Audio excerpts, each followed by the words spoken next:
June 5న tug life release అవుతోంది. అంటే నాయకుడు లాంటి క్లాసిక్ కాంబినేషన్ మళ్ళీ రిపీట్ అవుతోంది. అయితే థగ్ లైఫ్ నాయకుడు దరిదాపుల్లో లేకపోయినా పర్లేదు కానీ కాంబినేషన్కు ఉన్న క్రేజ్ను నిలబెట్టుకున్నా చాలని అనుకుంటున్న సమయంలో కమల్ హాసన్ ఎవ్వరూ ఊహించని స్టేట్మెంట్ ఇచ్చాడు. థగ్ లైఫ్ చూస్తే నాయకుడిని మర్చిపోవడం ఖాయమంటున్నాడు Kamal.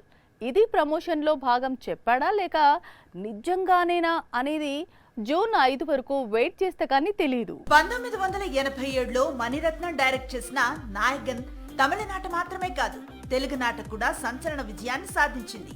Hollywood all time classic Godfather ను స్ఫూర్తిగా తీసుకొని Bombay underworld don Varadarajan Mudaliar జీవితం ఆధారంగా కమల్ ప్రధాన పాత్రలో మణిరత్నం తెరకెక్కించిన చిత్రం ఇది. కమల్ కు నేషనల్ అవార్డును తెచ్చిపెట్టింది.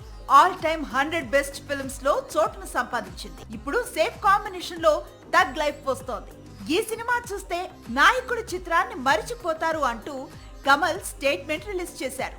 థగ్ లైఫ్ ఎంత బాగా వచ్చినా అతిపెద్ద బ్లాక్ బస్టర్ గా నిలిచిన నాయకుడి సినిమా స్థానం మాత్రం చాలా ప్రత్యేకం అంటున్నారు సినిమా పండితులు.